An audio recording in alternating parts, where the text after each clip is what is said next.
abrimos este espacio para dialogar un poco con ustedes, con Juan Carlos, sobre el tema de nuevos paradigmas de convivencia planetaria, explicarles un poquito de qué va el tema que hemos venido desarrollando con el respaldo de algunas organizaciones que participan del Foro Social Mundial y otras que no. Yo voy a ver como una introducción general de qué va esto de biocivilización y pues compartiremos un poquito con Juan Carlos algunas reflexiones que él haya elaborado sobre el tema.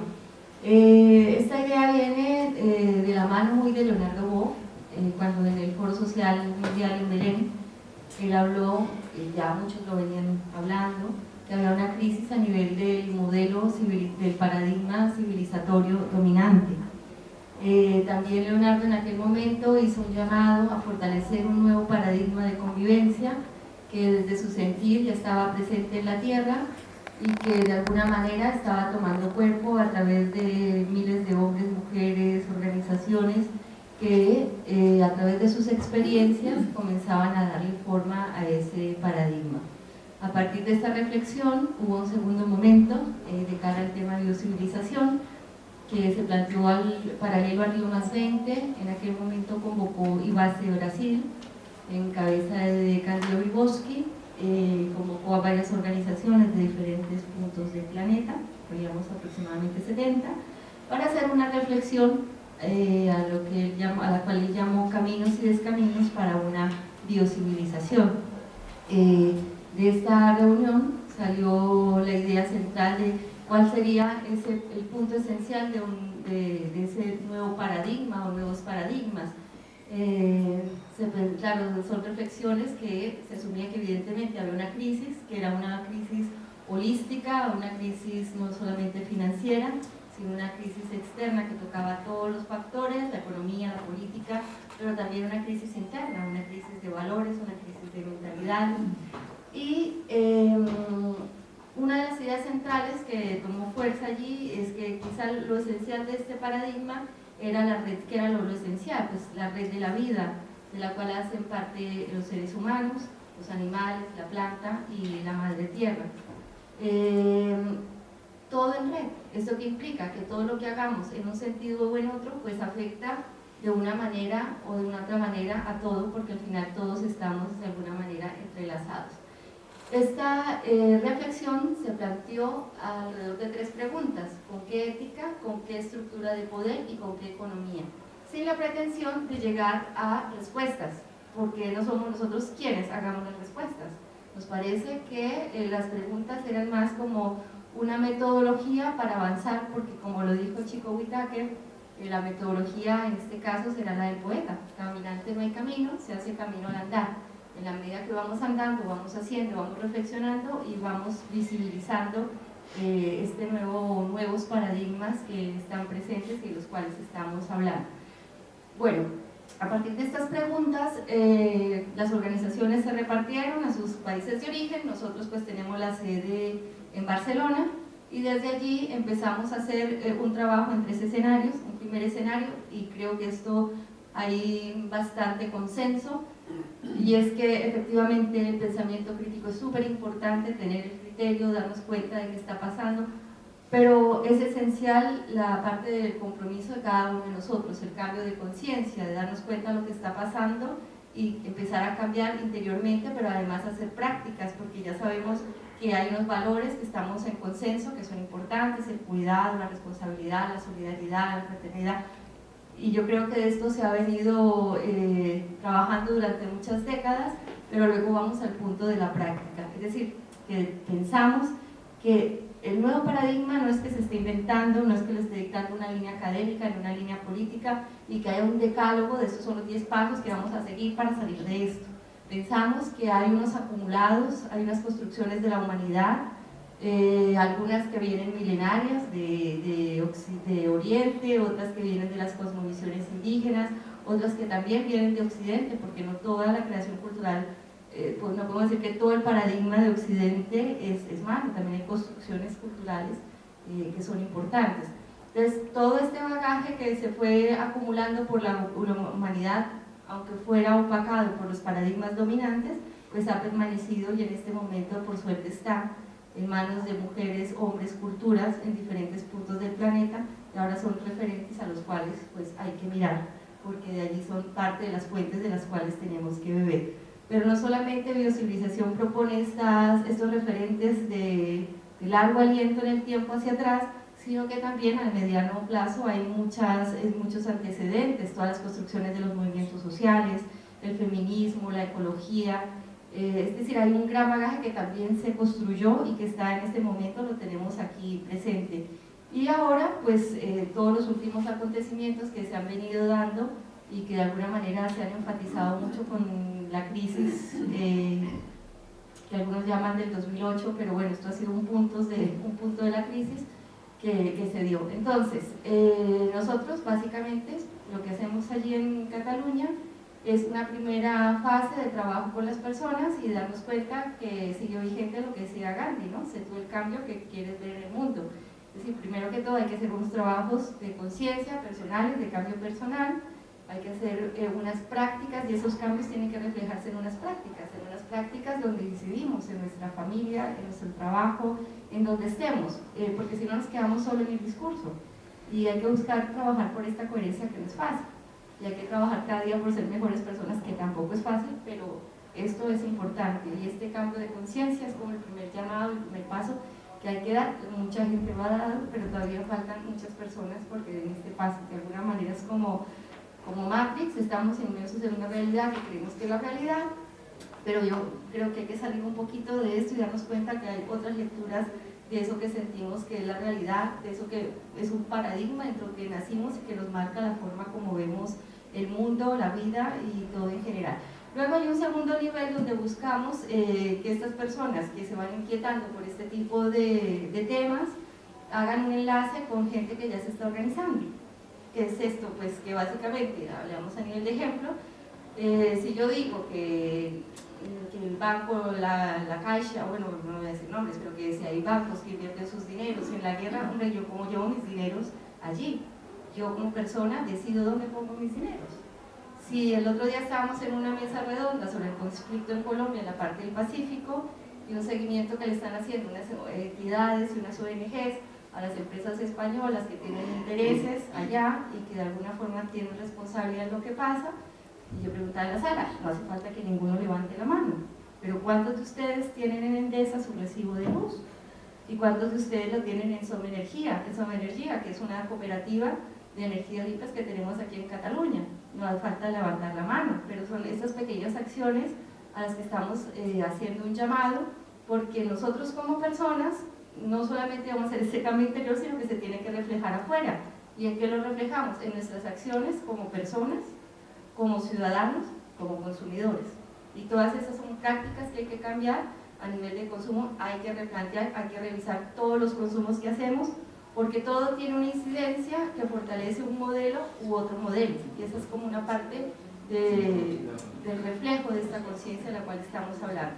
Y luego, bueno, en estos años pues hemos sido obviamente muchísimas experiencias que no solamente están en Cataluña, están por toda España y están por todo el planeta.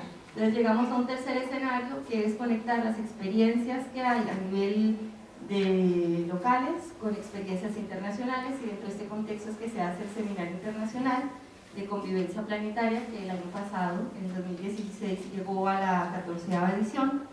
Y aquí, ¿qué hacemos? Básicamente invitamos a personas que a nivel internacional, en diferentes países, como la Bandana Chiva, Madre del Ecofeminismo, Premio Nobel de Economía Alternativa, Juan Carlos Monedero, Chico Whitaker, uno de los 8 fundadores del Foro Social Mundial, Alcibiades fue uno de los grandes líderes de los indígenas NASA. Bueno, hay una lista bastante larga, los vamos invitando, cada año invitamos más personas y los ponemos a dialogar con las experiencias locales. Y pasa que desde aquí, yo digo que es un seminario sobre todo para ellos, porque son gente que vive, obviamente está en la acción, están bastante ocupados y eso está muy bien por el compromiso que tienen, pero a veces esos espacios de parar, y pues así lo manifestaba la Susan George y la Bandana Chiva, esa posibilidad de estar sentados unas horas entre ellos, hablando e intercambiando, les enriquece mucho. y luego pues hay un espacio ya abierto con todo el público en general. Entonces, este es el trabajo que hemos venido haciendo allá. De ese pues han salido un primer libro, ahora saldrá un segundo libro, y vamos haciendo enlaces de diferente tipo, donde vemos que esencialmente hay un territorio común, porque pensamos que esas esencialidades hay que fortalecerlas, y obviamente también hay diferencias. No se trata de que todos pensemos de la misma manera, pero esas diferencias debemos buscar que sean motores de impulso, de crecimiento, de fortalecernos, y no de destruirnos ni de reventarnos. Entonces, en esta dinámica también hemos encajado mucho con Laudato Si, la encíclica del Papa Francisco. En América Latina ha tenido mucho eco esta encíclica, porque no sé si alguno, bueno, les recomiendo le den una lectura. Es un documento socialmente muy importante. Y en Barcelona hemos logrado que se vincule el ex obispo, el ex cardenal, y también empezar en un trabajo de aproximación a gente que viene de los movimientos sociales, pero también gente que viene de movimientos espirituales. A veces parecen diálogos difíciles, pero nos hemos dado cuenta en la práctica que hay esencialidades que sí que nos convocan, y que ahí es donde hay que tejer y unir esfuerzos. Entonces, ese es el trabajo que estamos haciendo.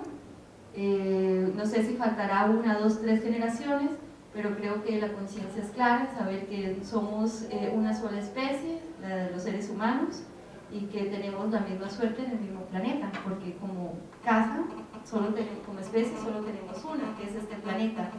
Y es cierto que la historia de la humanidad está llena de crisis, pero esta es la primera vez que hemos puesto en riesgo y nos estamos jugando nuestra casa de la manera como la estamos haciendo, con un cambio climático que se pensaba que era para futuras generaciones, y no son futuras generaciones, fue la nuestra, es la nuestra la que también históricamente se está viendo enfrentada a eso que está pasando.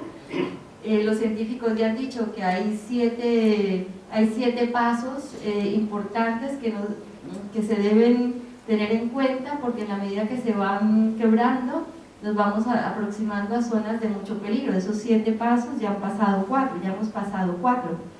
No voy a ahondar en este tema, pero con esto quiero decir que no son temas de ecologistas alarmistas, pero sí ser conscientes de que eso está pasando ahora, y así como podemos ir para caminos que agraven toda la situación ecológica y ambiental del planeta, también podemos dar un giro. Y yo soy de la línea esperanzadora y optimista, quienes no lo son. Yo soy de esta, yo creo que podemos, porque la vida vale la pena, porque hay cosas que nos convocan como seres humanos, y creo que son las ilusiones que nos hacen y nos mantienen seguir construyendo proyectos de vida dignos, y ilusiones, tanto a nivel individual como a nivel colectivo. Yo dejaría aquí pues estos apuntes, así como es mucho tema, son muchos años de trabajo, pero bueno, simplemente mi idea es como dejar unos toques. Acabamos de abrir una plataforma que fue una de las tareas del último seminario, que se llama www.biocivilizacion.org, y aquí se va recogiendo todo el trabajo que se va haciendo y las agendas que han quedado de este seminario. Futuros seminarios en París, en Bruselas, probablemente en Madrid y en otros sitios que se han ido vinculando a esta iniciativa. Yo soy un optimista trágico, un pesimista esperanzado, porque creo que estamos luchando contra nosotros mismos. Creo que el modelo actual, ese que llamamos neoliberal, que lo explicó un autor francés como una sociedad donde tenemos que comportarnos como empresarios de nosotros mismos, donde tenemos que vivir como individuos, en lucha todos contra todos, y viviendo la vida como si invirtiéramos, ¿no?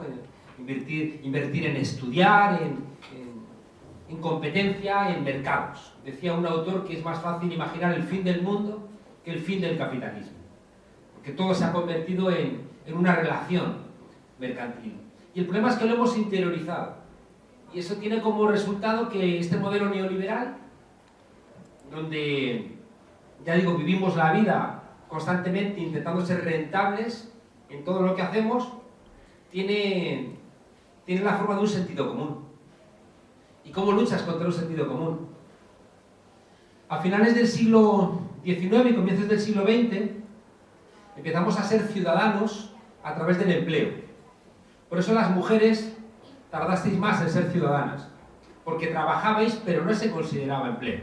Trabajabais en casa, incluso podíais trabajar en el campo, pero no recibíais un salario. Y por tanto, como para ser ciudadano tenías que recibir un salario, tardasteis en incorporaros a la idea de ciudadanía. Después hemos sido ciudadanos a través del consumo. Y ahora quieren que seamos ciudadanos a través del deseo de consumo. Es decir, no tienes trabajo, no tienes empleo, no tienes capacidad de consumir. Hay 2/3 de la humanidad que no hace falta ni como productores ni como consumidores. Pero quieren que seamos ciudadanos, buenos ciudadanos, a través del deseo de consumir. ¿Saben ustedes que en Estados Unidos no hay pobres? En Estados Unidos hay perdedores.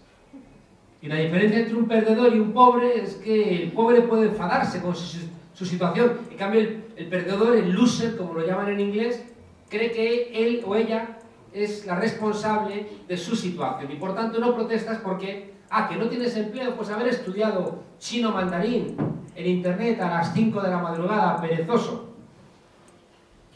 Hay una serie de mecanismos que son los que han logrado que nos hayamos convertido todos nosotros en zombies y que por tanto no veamos la solución a estos problemas. El primero, que creo que es esencial, es la mercantilización del mundo. Todo se ha convertido en un mercado, todo. Conocer, leer, estudiar, el deporte, las olimpiadas, la amistad, el sexo, por supuesto comer, tener una casa, todo es una mercancía. Y todos pugnamos, como decía antes, por ser rentables en alguno de estos mercados. Y hay un problema de fondo, y es que es imposible que seamos rentables en todos. Y por tanto, donde no eres rentable, eres, como dicen en Colombia, desechable. Y si eres desechable, tienes miedo. Si tienes que estar constantemente peleando, y las mujeres más que los hombres, más. Tienes que estar delgada, ser guapa, ser amable, ser madre, ser trabajadora, ser lista, ser todo, ¿no? Y si fracasas en algo, ¡ay! Y encima interiorizas tú la culpa de que no hayas sido exitosa. En un mundo tan mercantilizado, donde es difícil mirar espacios donde no todo sea una propiedad privada a la cual accedes solamente si tienes dinero para comprarla, los canallas están envalentonados, porque quien tiene dinero es un dios, puede comprar cualquier cosa. A la gente, ciudades, ejércitos, mercenarios, programas de televisión, periódicos, voluntades, cualquier cosa. Otro elemento terrible es la precarización laboral. 100 años de luchas obreras y al final estamos perdiendo los convenios colectivos, la jornada laboral de 8 horas, las horas extras, el mes de vacaciones. Todo eso se está perdiendo. Hace un par de años, cuando se fue de vacaciones, lo que le correspondía a Manuela Carmena, montaron un escándalo de que hacía yéndose de vacaciones, olvidándose la gente que es que el mes de vacaciones está en la Declaración Universal de los Derechos Humanos. Y ahora parece que es de ciencia ficción, un mes de vacaciones. Es como hace unos años donde ser mileurista era un insulto. Y hoy ser mileurista es, vamos, que lo pillara mucha gente, ¿no? La precarización laboral hace otra vez que tengamos miedo. Porque si tienes 50 años y pierdes tu puesto de trabajo, andas bien jodido, bien jodida. Un tercer elemento terrible, para el cual el proyecto de biocivilización le ha prestado mucha atención, es que vivimos en burbujas culturales. Vivimos en burbujas donde nos autorreferenciamos y no nos preguntamos qué hay fuera de la burbuja. ¿De dónde viene lo que nos alimenta en Madrid? ¿A dónde va la basura que producimos en Madrid? ¿De dónde viene el agua? ¿A dónde van los desechos? ¿Quién es el vecino que vive en el quinto? ¿Dónde vive la persona que nos atiende en la tienda o en el bar? Nos hemos fragmentado. Y en estas burbujas culturales, ya no solamente que pensemos que la leche viene del Tetrabric, ¿no? Sino que además nos desinteresamos de los demás porque nuestras relaciones con los demás son mercantiles. Compramos, vendemos, nos atienden, nos llevan, nos traen, pero no nos preocupamos de cuál es esa condición de vida común. ¿Y sabéis qué ocurre? Que también nos da miedo, porque el ser humano no puede estar solo. Cuando yo era joven entraba un sueldo en casa de mis padres y con ese sueldo se vivía. Y fuimos 6 hermanos. Hoy entran 2 sueldos y no llegan a fin de mes. Con lo cual, para mantener el nivel de vida la gente se endeuda. Y se endeuda con mafiosos que si no pagas te rompen las piernas. Y la gente cuando está endeudada con mafiosos tiene miedo. Los telediarios cada día le están dedicándole más tiempo a atentados, catástrofes. Yo estoy asustado con la gripe. La gripe de este año. El frío. Y estás y dices, joder, la que va a caer, ¿no? 3 vacunas, una va a parecer poco, ¿no? Entonces, te asustan. Un atentado, un robo, un asesinato, y de repente una parte del telediario es, joder, no quiero salir de mi casa. Por favor, orden, más policías, más autoridad, más seguridad, claro, porque y la democracia se convierte en un ámbito securitario. Por ese miedo que te lanzan. Resulta que Obama, al que tenemos que celebrar como un héroe, es el que financió el ISIS, el Estado Islámico, y es el que también nos tiene que salvar del Estado Islámico. O sea, es el que la lía y el que luego tiene que salvarnos. Más miedo. Y también el cambio climático se vive de una manera apocalíptica. Y yo he aprendido una cosa trabajando con Sandra y con otros compañeros, que el mensaje apocalíptico no es muy bueno para que la gente entienda las cosas. El mensaje apocalíptico opera con ese dicho castellano de que cuando pienso que me voy a morir, tiendo la manta en el suelo y me echo a dormir. Es decir, que el mensaje apocalíptico te paraliza. Le falta pedagogía. Y eso hace que todos estemos dispuestos a que los demás hagan algo por el cambio climático. Pero nosotros seguimos inscritos, ¿no?, en nuestras pautas de consumo, en nuestras pautas de vida. En cambio, sí que ese discurso apocalíptico inyecta también miedo. Y si queréis añadirle también las guerras, y al final es miedo, estamos rodeados de miedo, y el miedo nos paraliza. Estamos luchando contra un sentido común, donde ocurre como las luchas de las mujeres por sus derechos, que tienen el problema de que pelean contra sus maridos, contra sus hijos, contra sus padres. Es una lucha complicada porque el enemigo, entre comillas, lo tienes en casa. La lucha contra el modelo neoliberal y todo lo que implica, tiene el problema de que somos nosotros mismos nuestros verdugos. Donde somos nosotros con nuestro comportamiento los que no terminamos de entender que hay cosas que serían subversivas. Subversivo viene de subvertere. Vertere es la raíz latina de versión, mirada. Subvertere es expandir algo y mirarlo por debajo. Qué curioso, cuando miras qué hay debajo, te conviertes en un subversivo. No hay gente que está interesada en que no veamos qué hay por debajo de las cosas. Yo creo que tenemos que hacer lo que le digo a mis alumnos todos los años al comienzo del curso, que es ser como Neo al final de Matrix. Es decir, sospechar que todo es mentira y salirte y mirarlo desde fuera. E intentar entender que hay una serie de lógicas que podrían quizás ser de otra manera. Pero que sería interesante que no enfrentáramos esas lógicas diferentes desde el miedo. Porque insisto que el miedo no es un buen pedagogo. Cuanto peor mejor es un gran error de la izquierda. En los años 30, el empeoramiento de las condiciones sirvió para que viniese el fascismo. En Estados Unidos, el empeoramiento de las condiciones sirve para que gane Donald Trump. En Europa, la amenaza de empeoramiento, ya ni siquiera el empeoramiento, porque ¿qué hacen votando a la extrema derecha en Austria? Que viven del carajo. Pero la perspectiva del empeoramiento les lleva, de alguna manera, a enrocarse y a cerrar filas. Yo creo que la izquierda ha dicho siempre aquello de Philosophen haben die Welt nun verschieden interpretiert, es geht darauf an, sie zu verändern. Esto me gusta decirlo en alemán para hacerme el listo.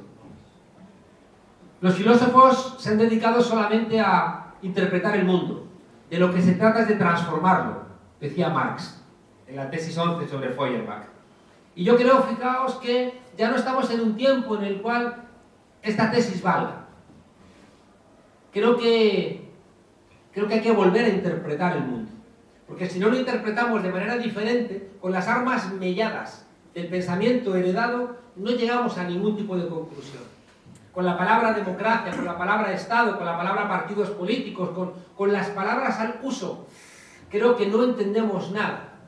Creo que al final, y os lo digo desde la perspectiva de fundador de un partido político que pretendía de alguna manera reinventarlo todo, y también tenemos el riesgo de todo este esfuerzo convertirlo simplemente en una sustitución de unas élites por otras. Sustituir a una gente en el Parlamento y colocar a otra. Oye, y las transformaciones profundas de la interpretación de lo que es democracia, de la interpretación del papel del Estado, de la interpretación del compromiso internacional, de la interpretación de lo que puede ser una forma de colonialismo, por ejemplo, en la huella ecológica, porque la huella ecológica no la podemos entender con las herramientas antiguas, porque la izquierda siempre se ha pensado en términos nacionales, porque olvidamos el internacionalismo. En cambio, el hecho de que nos duchemos con agua caliente, que tengamos la calefacción a tope cuando otros no tienen calefacción. Ese hecho que pasa tanto en nuestros países de que pasamos frío en verano y calor en invierno. Eso lo está pagando alguien. Lo están pagando otros países con la huella ecológica. Porque nosotros tendríamos que consumir tanta energía como repusiéramos. Pero no es así. Estados Unidos es el 5% de la población mundial y consume el 25% de las emisiones de CO2. Están invadiendo, no países, pero están invadiendo espacios de convivencia de otros seres humanos. Pero no lo vemos. Por eso también os estoy planteando que necesitamos repensar cosas de manera diferente, que si no, no se ven con las viejas palabras. Si no nos inventamos nuevos indicadores, nuevos índices, es imposible. Y creo que el proyecto de biocivilización está invitándonos a eso. Es que si no hay indicadores verdes, yo puedo seguir trayendo plantas de otros países, flores, sin darme cuenta de que esas flores no puede costarme un ramo 5 euros, porque hay un perjuicio al medio ambiente que nadie lo está pagando. ¿Lo están pagando quiénes? Las generaciones futuras. Hay medio planeta Tierra, invalidado para la supervivencia. Contaminado con metales pesados, desertizado. Es que antes de la crisis de de la crisis de Siria, provocada por la invasión de Irak, de estos sinvergüenzas que algún día espero verlos en un tribunal penal internacional, los de las Azores, incluido el anfitrión Durão Barroso, al cual le recompensaron por ceder las Azores con la Comisión Europea, y ahora presidente Goldman Sachs. Es que es... Y luego está George Bush, Tony Blair y el señor Abraham. Bueno, pues esa invasión de Irak generó todo el descoloque, el desequilibrio de la zona, implica Siria, y ahora el mayor caso de refugiados es por la guerra de Siria, pero antes de la guerra de Siria el mayor número de refugiados era por el cambio climático. Es decir, por gente que no puede vivir en determinados lugares porque les has destrozado la posibilidad de estar pisando la tierra. Seguimos sin verlo, ¿no? Cuando vemos esta locura de Donald Trump, ¿no? de nombrar responsable de algunos asuntos a los enemigos. Que hay un problema medioambiental, pues al que está a favor de las prospecciones en Alaska. Es decir, todos estos nombramientos no hacen sino seguramente acelerar los problemas. Y por eso son tiempos de mucha sensatez. Hay un elemento que ha planteado Sandra, que es algo que nos hemos olvidado, pero que creo que es esencial, y es ver las lógicas que generaron el Foro Social Mundial. El Foro Social Mundial se salió de la realidad e intentó mirarnos desde fuera para intentar poner un poco de inteligencia. Y en el artículo que le debo a Sandra, pero que ya se lo voy a dar, yo ahí planteo que hay 3 lógicas para repensar la democracia que tenemos que incorporar. Uno tiene que ver con lo que tú has planteado de repensar la ética, repensar el poder, repensar la economía. Yo creo que hay 3 principios que conviene que vayamos pensándolos. ¿Sabéis por qué? Porque están subteorizados, porque nadie los está pensando.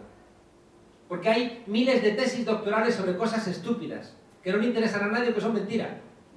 En cambio, tesis importantes sobre problemas reales, la universidad no está atendiéndolas, y va a atenderlas menos, porque conforme las universidades se pongan más en manos de las grandes empresas que orientan qué investigar y qué no investigar, sobre Alzheimer, por ejemplo, en vez de investigar al aumentar la esperanza de vida, investigar sobre cuestiones que tienen que ver con la memoria, dice que hay proporcionalmente muchísima más investigación, por ejemplo, en Viagras y en operaciones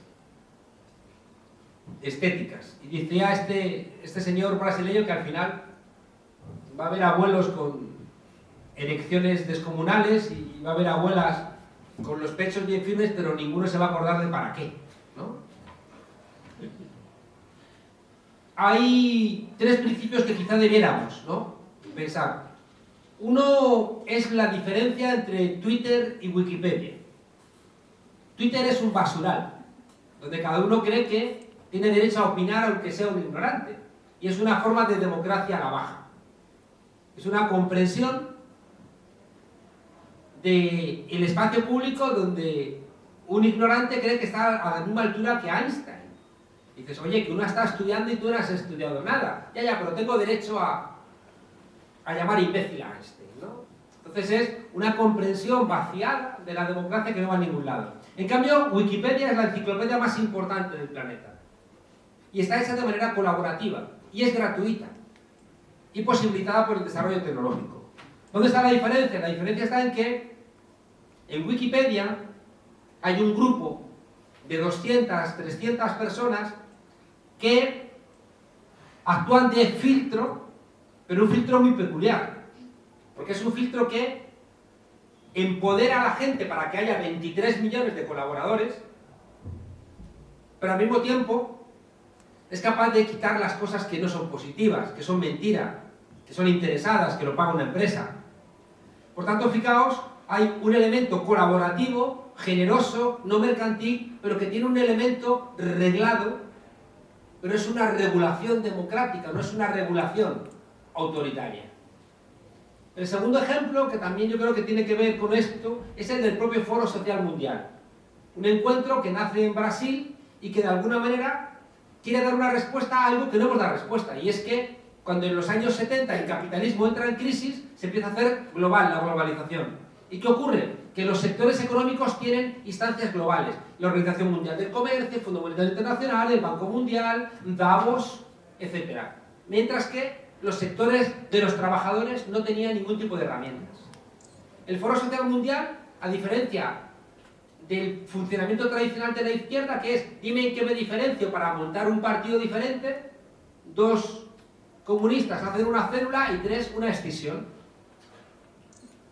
El Foro Social Mundial lo que planteaba es un mundo en el que quepan muchos mundos.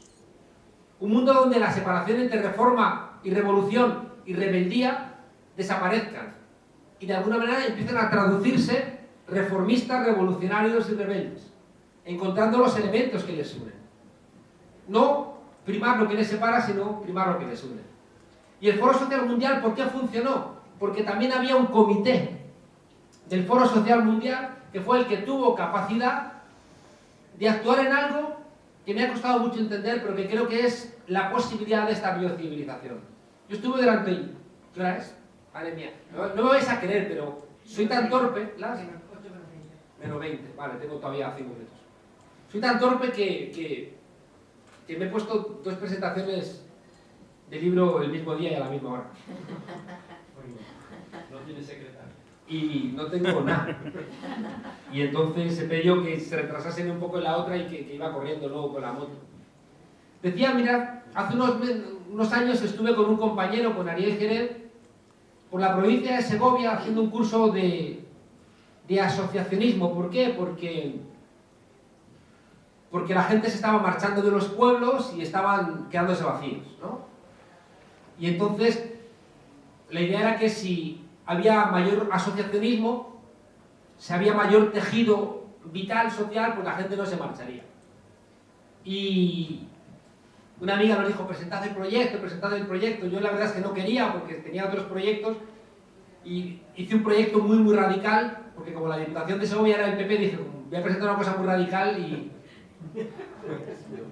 nos van a echar, ¿no? Y así quedó bien con mi amiga y me libero de esto. Pero con la mala fortuna de que lo aprobaron. Dije, joder, estos hay 3 meses yendo por los pueblos, ¿no? Era una cosa divertida porque Llegabas a un público de gente muy mayor, campesinos. ¿Qué les contabas? Cuéntales la globalización. Yo les decía, ¿os acordáis la tienda aquí de los cuencos de la sopa de ajo? Pues, ¿por qué cerró? Porque ahora la venden los chinos. Decía, cabrones estos chinos. Bueno, intentando de alguna manera que la gente reflexionara sobre hechos reales. Vamos a hablarle de cuestiones abstractas, ¿no? Y luego le poníamos una película muy hermosa que os recomiendo, colombiana, La estrategia del caracol, que es gente desahuciada de un edificio que se tiene que poner en común y cada uno aportar lo que pueda para evitar ese problema. Y hay de todo, ¿no? La estrategia del caracol, hay un cura, hay un travesti, hay un abogado, hay una escena que siempre recuerdo y me gusta contarla porque hay una escena donde tienen que hacer algo juntos para el desahucio del travesti y el cura, y entonces al cura le gusta el travesti, ¿no?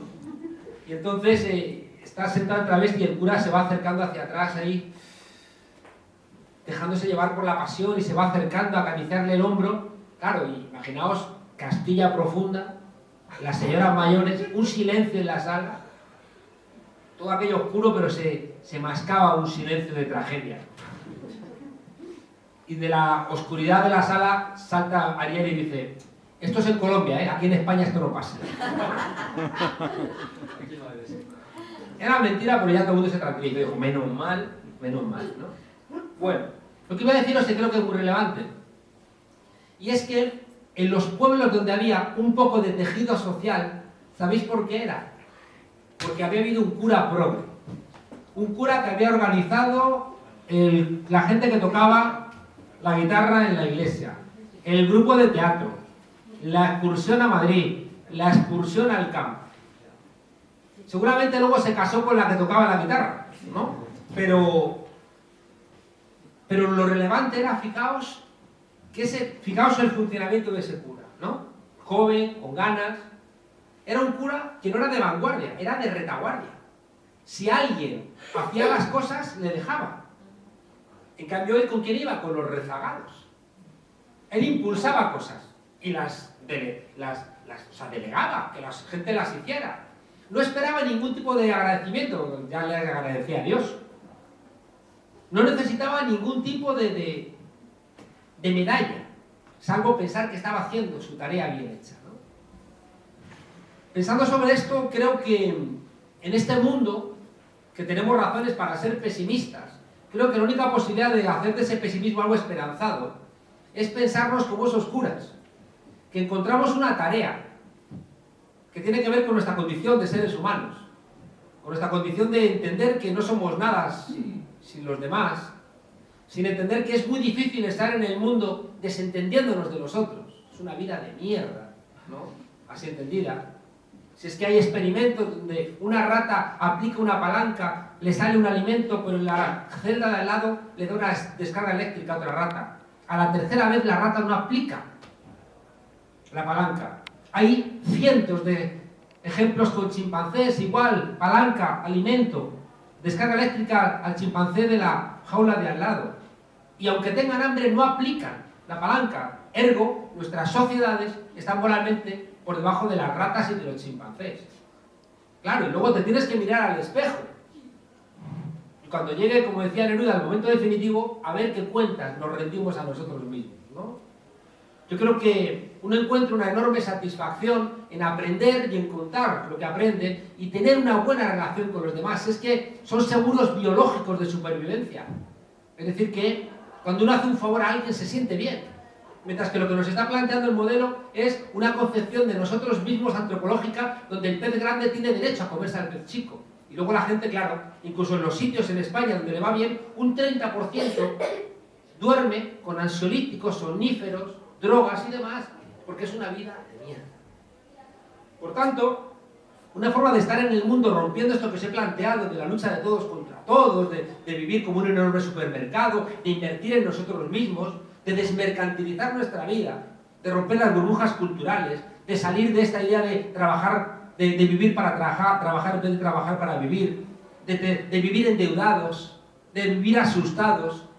Para quebrar todo esto, creo que un elemento esencial es pensar en esta lógica que os digo, de quien entiende que una parte de su misión en el mundo tiene que ver con ayudar, ¿no?, a que la vida común de la comunidad. Sabéis que común viene de comunis, que es lo contrario de inmunis. Inmunis es lo que no te afecta, de ahí viene inmunidad. Y lo contrario de lo que no te afecta es lo que te afecta, que es lo común, ¿no? Idiotez viene de idión, que era la enfermedad en el mundo griego de quien se desinteresaba de las cosas colectivas. De ahí viene el idiotés, ¿no? El que no le interesaba lo común.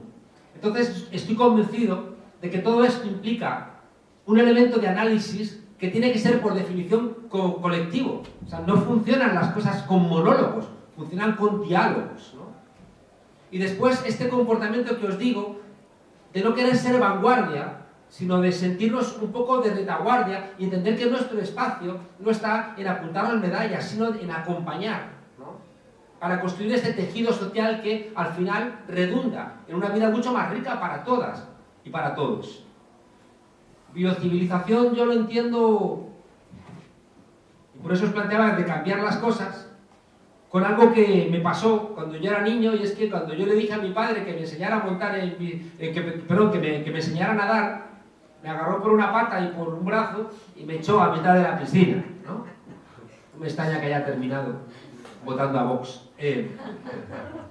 En cambio, cuando le pedí a mi madre que me enseñara a montar en bicicleta, si yo iba solo me dejaba, pero si me iba a caer, me agarraba. Es la diferencia entre una política paternalista y una política maternalista. Yo creo que debemos ir pensando, ya digo, en mirar en los sitios donde no hemos mirado. De romper, ya digo, con palabras que en vez de ayudarnos a pensar, nos anclan en lugares antiguos. De escuchar a los que no hemos escuchado, y ahí aparecen, por supuesto, las mujeres. Y entender que tenemos que romper con un tiempo que se parecía mucho a este, en los años 30, que lo resumió Ortega y Gasset diciendo que lo que nos pasa es que no sabemos qué nos pasa. Creo que el proyecto de biocivilización, y por eso también quería hacer el esfuerzo de estar aquí con Sandra y con vosotros y vosotras, creo que es un paso en esa dirección correcta, ¿no? De repensar, de despensar y de pensar de una manera dialogada. Y eso es lo que quería contar. Muy bien. Yo para cerrar de parte mía, solo 3 cosas. ¿Y por qué no te quedas tú dialogando con ellos y con ellas? Mientras que yo me voy corriendo con la moto. En la moto. Bueno, pero para cerrar un poco lo que estás diciéndonos, pues 3 apuntes muy rápidos. Hay 3 imágenes que me gustaría muchísimo que se llevaran también. Luego me lo cuentas. La primera es mirar Matrix, la película, para un poco graficar esto que creemos que es realidad y no lo es. Pensamos que esto es sólido y resulta que está en movimiento. La física cuántica lo ha dicho. Pensamos que eso es rojo y resulta que es el único color que no tiene. Pensamos que eso está quieto y todo se está moviendo. Y luego todo eso lo percibimos con la limitación de nuestros sentidos. Unos ojos que no ven todo el espectro de la luz, unos oídos que no escuchan todo el espectro de la onda, etcétera, etcétera. Y estamos percibiendo una realidad sumamente limitada y pensamos que es la realidad. Y simplemente es una percepción de esa realidad. Hay que salir de ese Matrix. La segunda imagen que quiero dejarles es la película de Avatar, aquel momento en que la tribu se sienta alrededor del árbol y todos se ponen la mano encima del hombro y se enciende la luz de la red. Esa es la red de la vida. Estamos todos enlazados. Y cada cosa que cada uno de nosotros haga beneficia a un modelo o fortalece un modelo o al otro. Afecta al todo. Y la tercera ya es decir finalmente que yo creo que hay que retomar y saber que sí que tenemos poder como personas, como seres humanos y que hay que reempoderarnos porque parte de lo que han hecho es hacernos creer a todos a través del miedo y todas las cosas que Juan Carlos ya ha dicho que no tenemos capacidad de cambiar las cosas, que este mundo es una desgracia y que nos vamos a hundir todos. Esto no es verdad, esto no es cierto. Este mundo ha sido creado por seres, hombres y mujeres como nosotros y somos los hombres y mujeres como nosotras los que lo debemos cambiar ahora, porque lo otro es que lo que existe es el ahora, ¿no? Bueno, Juan Carlos, vuela. Muchas gracias. ¿Cómo hablamos? Bueno, yo quería sobre todo abrir una parte más de diálogo, de reflexión, de intercambio con ustedes, porque yo sé que también si están aquí es porque los toca, es muy interesante escuchar las experiencias de Juan Carlos o lo que yo les puedo compartir de biocivilización, pero ante todo, pues estos escenarios de diálogo y de intercambio, porque si están aquí es porque también este tema los toca, tienen sus reflexiones personales y me gustaría muchísimo que este último tiempo de esta actividad de hoy poderlos escuchar, poder compartir un poco de las reflexiones que se les suscitan respecto al tema que se está tratando, ¿no? Por algo vinieron aquí esta noche, porque algo se toca dentro de ustedes y a mí también me gustaría escucharlo porque también enriquece mi trabajo y yo cuando escucho también enriquezco todo el trabajo del grupo y un poco así todos vamos compartiendo. Entonces... Ahora habría que ir a los puntos que habéis mencionado, con qué ética, con qué sistema político y con qué economía superamos lo que hay. Claro, esto daría charlas para bastantes horas o días, pero algo hay que mencionar en ese sentido. Con qué ética, con qué sistema de participación política y con qué economía. Pero claro, solamente se podría tal vez esposar o no sé lo que piensan vosotros. Bueno, esto va, de momento vamos haciendo como un cuadro muy respetuoso, porque como les dije en un momento, nos cuidamos mucho de no pontificar, no decir esto es lo correcto, vamos construyendo entre todos. Hay cosas que se empiezan, ante todo creo que somos respetuosos observadores y facilitadores de espacios de encuentro y de diálogo. Claro, hay cosas que ya te das cuenta que en el planeta, en cada uno de estos temas son comunes y se les encuentras aquí en África, en India, en Nueva York, en Manhattan, por ejemplo. Algunas pinceladas de la ética, temas como el cuidado, ¿no? El mismo sentimiento del cuidado que habló ahora Juan Carlos, la responsabilidad, ¿no? La responsabilidad por uno y la responsabilidad por el otro y la responsabilidad por lo que hacemos. Hay que dar respuesta a nuestros actos. La solidaridad, que la solidaridad no es solamente ponerse en los zapatos del otro, sino comprometer algo de la vida de uno por el otro. Cuando se da la práctica, realmente cuando se da el valor de la solidaridad, el otro es sensibilidad. O sea, una cosa es que a mí me duela que un niño no coma, por ejemplo, me duele, pero otra cosa es cuando yo de alguna manera, desde mi proyecto de vida me implico a qué cosas que puedo hacer que cambien, pequeñas o grandes o medianas, para que lo que produce esa realidad cambie. Por ejemplo, los teléfonos móviles, o sea, detrás de eso está toda la guerra del Cotlán y detrás de las minas del Cotlán está toda la explotación infantil. Y sin embargo, se van botando los móviles como cada vez que va llegando una nueva temporada de móvil.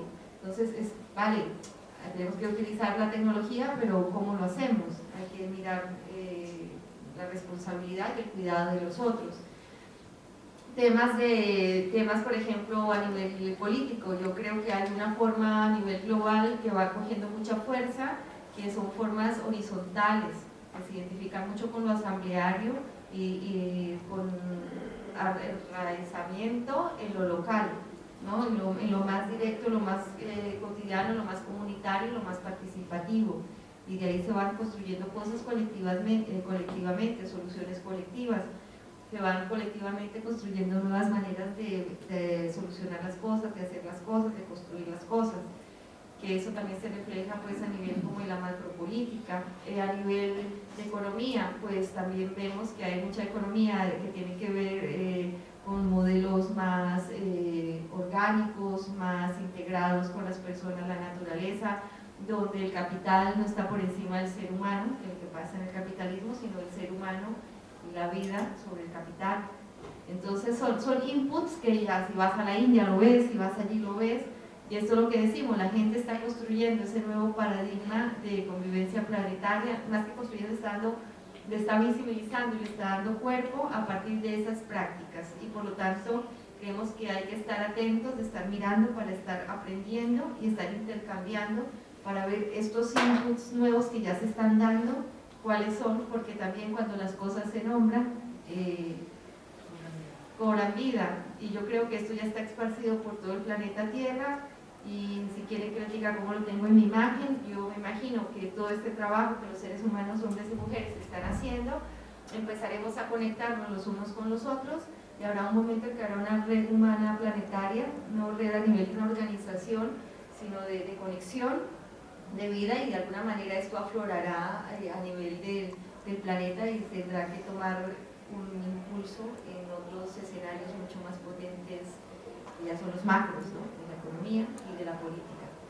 Es lo que digo, lo que dice Chico Huitaque, es verdad, es un camino en construcción, pero también es un camino mucho más sano, porque es un camino de libertad, no es un camino donde unos estén diciéndole a otros este es el camino correcto, es un camino donde vamos colectivamente avanzando, ¿no?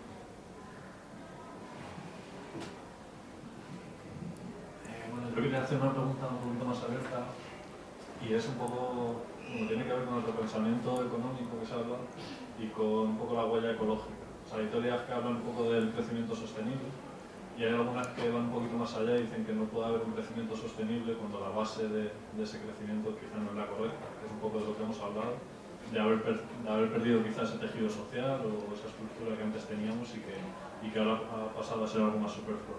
Entonces hay teorías que van un poquito más allá y hablan quizá como del decrecimiento. Y es un poco lo que quería preguntar sobre esto, no sé, la opinión que pueda haber entre el crecimiento sostenible y el decrecimiento en cuanto al repensamiento económico y a esta huella ecológica. Hay ideas de... en cuanto a... Había personas que en Sudamérica decían que, claro, Europa debía de crecer, pero que América del Sur debía de crecer en algún momento de toda la reflexión. Las últimas ideas en general es que no se puede crecer más, ¿no? Esto está clarísimo. Y no sé si exactamente sea de crecer, sino es salir también de toda esa lógica. Es muy importante todas las aportaciones del decrecimiento, pero hay que salir de la lógica de crecer y de crecer, porque no podemos crecer más. Yo creo que hay que pensar más en maneras que te fortaleces y te expandes hasta un punto y ya paras. No puedes crecer porque ya ocupas mucho más espacio de lo que tocaría. En algunas reflexiones donde participó personas que están trabajando el tema del decrecimiento, se hacía como esta reflexión, o sea, crecer efectivamente no se puede crecer más, ya no podemos seguir hablando, desarrollo es crecer, no podemos crecer más, es que necesitaríamos como 5 planetas y solo tenemos uno, hay que parar, hay que decrecer, pero no solamente es decrecer, hay que cambiar los consumos, hay que cambiar las prácticas, sinceramente hay que cambiarlo todo, que es lo que implica un cambio civilizatorio, como fue la época del paso del Renacimiento al siguiente ciclo histórico, o sea, estamos hablando de cambios esencialmente profundos, no coyunturales. En ese momento, la última fase, la Edad Media, que se pensaba que el centro de todo era el Sol, era la Tierra, y viene, bueno, Copérnico y todos estos científicos y dicen, bueno, que era el Sol, pero esto no fue solamente un hecho científico, esto puso a temblar todo el poder de la Iglesia, porque tambaleó toda la cosmovisión que había en ese momento y todo el paradigma. Entonces, normalmente los grandes paradigmas se caen o por grandes hechos científicos, como fue este caso, que va a saco, o porque son cuestionados en su esencia. En este momento de biocivilización, lo que estamos es no atacar, porque hay que cambiar incluso la lógica de eso, no hay que atacar, hay que fortalecer otra cosa, y nosotros lo que estamos fortaleciendo es una esencia que creo que nos convoca a muchos hombres y mujeres. ¿Quién no estaría? Bueno, algunos no estarán de acuerdo, pero la mayoría estamos de acuerdo que la esencia de todo esto es la red de la vida, porque es que si no hay vida, no hay nada, ¿no? Entonces, dentro de esto, la idea del decrecimiento creo que aporta muchísimo, que es sumamente valioso, y también aportan cosas como los bienes comunes y toda esta aportación cosmogónica que hacen, por ejemplo, las comunidades indígenas con estos pensamientos que han desarrollado. Entonces no se trata de tomar una sola corriente, sino ponerlas todas en diálogo, porque todas tienen que aportar, son diferentes construcciones culturales, ¿no? El decrecimiento surge con fuerza, especialmente aquí en Europa. Esto de los bienes comunes aparece con fuerza especialmente en América Latina, pero las dos aportan cosas muy importantes y muy necesarias, y yo vuelvo y ratifico, hay que encontrar los puntos comunes, que son las partes esenciales donde nos tenemos que fortalecer, y las diferencias no tenemos que poner de acuerdo en todo, deben ser motores de crecimiento. Y otra parte que creo que tenemos que trabajar todos, yo y todos juntos, es la parte del ego, entender que no es mi discurso, ni el de Juan Carlos, ni el de, no sé, bueno, toda esta gente que está involucrada, no son nuestros discursos, no son nuestras reflexiones, es como el espíritu de la época, que cuando tú mueves la conciencia y dices, esto no, lo que le pasó a León Mates, es que me gusta mucho porque ayuda a explicar el tema, o sea, esto no puede ser, aquí hay algo que no encaja, y te empiezas a alejar, a salir de ese juego de ajedrez, y te sales del marco, y entre más te abstraes un poco, te das cuenta que has estado inmerso en una realidad que no es real, que no puede ser y que la podemos cambiar, porque lo que digo, hombres y mujeres como nosotros la han construido, hombres y mujeres como nosotras la podemos cambiar. Mi pregunta es si desde Biocivilización se propone algún cambio a gran escala, más allá de luchar desde lo local.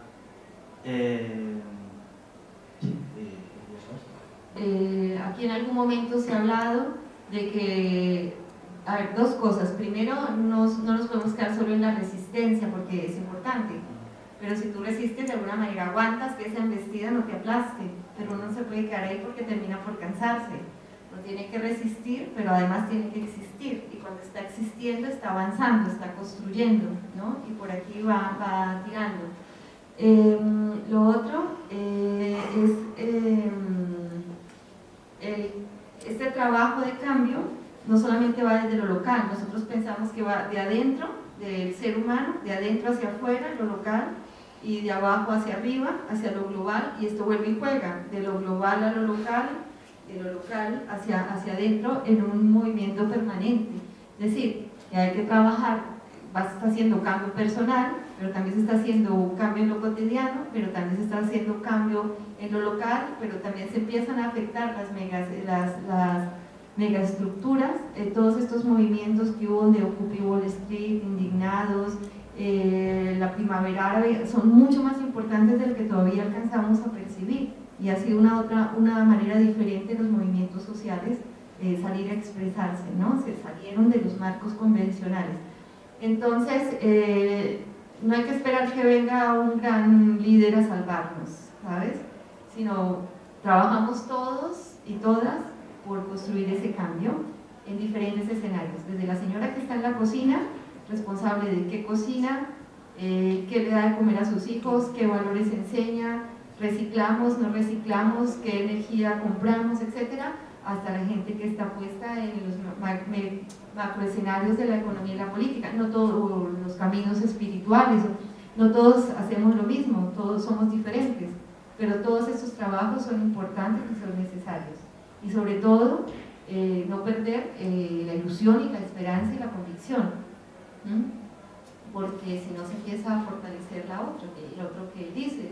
Evidentemente, la desesperanza y el miedo se producen con interés claro, de amedrentar, de reducirnos, de impedirnos, de inhabilitarnos.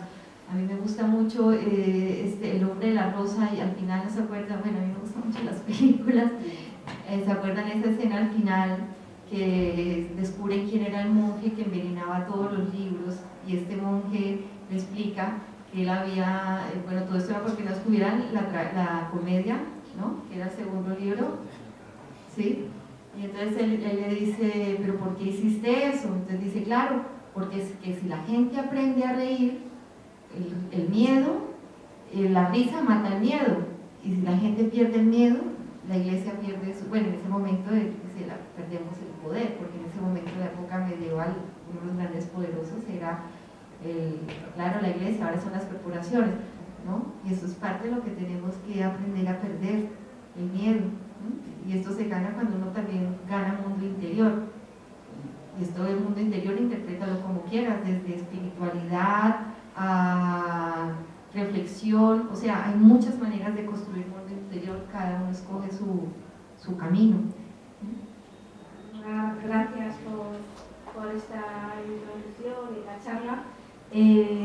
Yo quería plantear algo que me preocupa, que coincido contigo en esta necesidad como de organización a nivel planetario entre las personas, la dimensión personal y colectiva, la importancia que tiene, pero sin embargo me preocupa que la marcha de la crisis ecológica va tan rápido y tan deprisa que esa transformación que necesitamos hacer o esa reinterpretación del mundo que necesitamos hacer, hay como un desfase entre ambas, y como que no lleguemos a tiempo, ¿no?